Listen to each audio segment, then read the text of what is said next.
Իդեպ Արցախյան առաջին պատերազմում 1991-94 թվականներին մենք ունեցել ենք 8000-ից ավել զոհ, եթե հաշվի առնենք, որ 3200-ը Արցախից, եւս 1000-ը քաղաքացիական անձինք, 1000-ը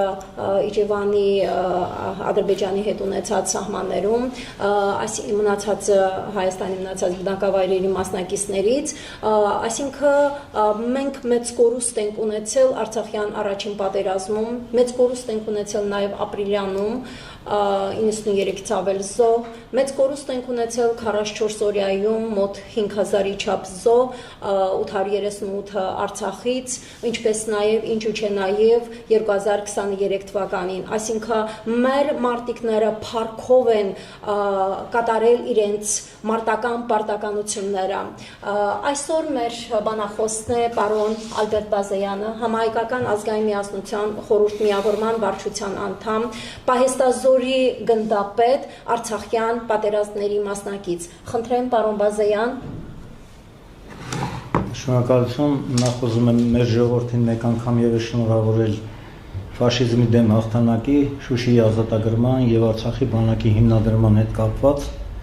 Դրանք մեր համար ուրեմն տոնական օրեր էին, ամեն տարի մենք եռատոն ենք նշում, այս տարի եւս մոտավորապես այդպես եռատոն նշեցինք, բայց ցավում եմ, որ այսօր Արցախը մենք կորցրել ենք եւ Արցախի բանակը գոյություն չունի։ Ամեն ինչ ժամանակավոր է, ոչինչ հավերժ չէ։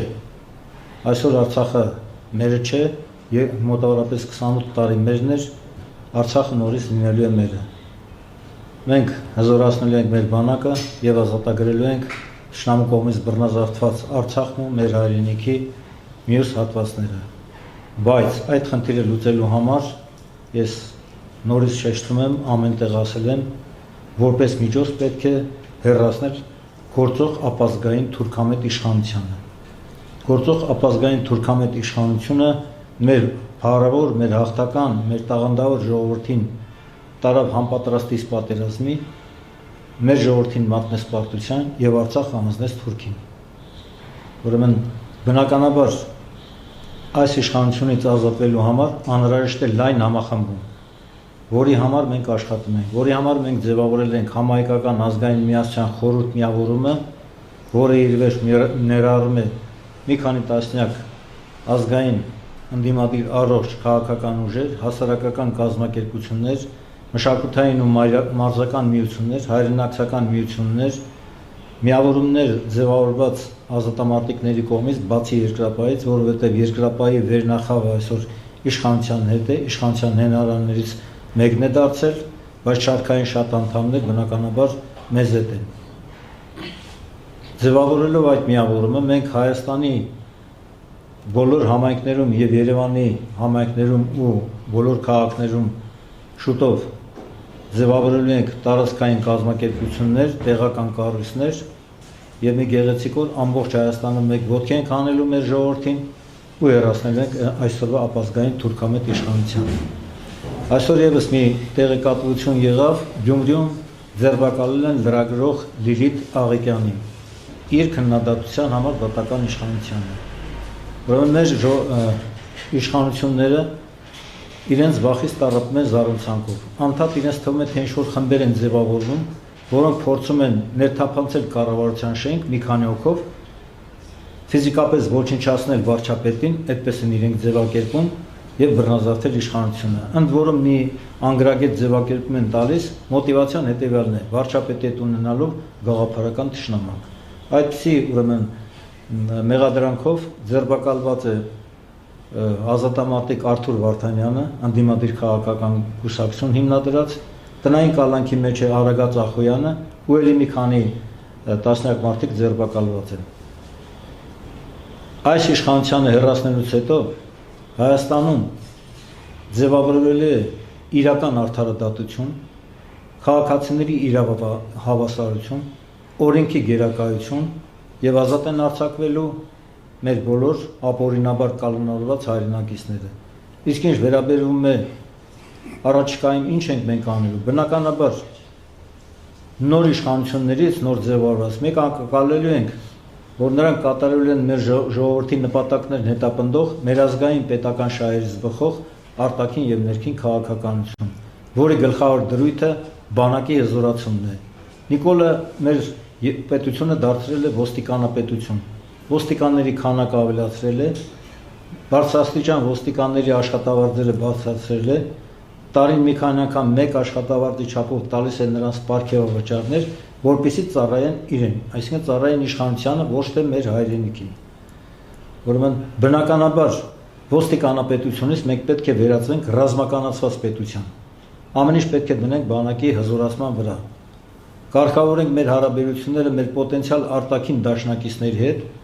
եւ նրանցից ունենալով ռազմաքաղաքական աջակցություն, հզորացնելով մեր բանակը, ազատագրելու ենք Արցախն ու մեր հայրենիքի բռնազավթված մյուս տարածքները։ Նորից եմ կրկնում, որևէ բան հավերժ չէ։ Յուրաքանչյուր ժողովրդի մոտ լինում են անկման փուլեր եւ վերելքի ժամանակաշրջաններ։ Նիկոլական իշխանության ժամանակը մեր համար անկման ժամանակահատված էր։ Գալու է վերելքի ժամանակաշրջանը։ Եվ ուզում եմ իմ խոսքերը վերջացնել ազգային հերոս Մովսես Գորգիսյանի խոսքերով. «Կեցցե այն Հայաստանը, որը վաղն է գալու»։ Շնորհակալություն։ Շնորհակալություն, պարոն Բազեյան, իսկ դուք ասեք Արցախի, որ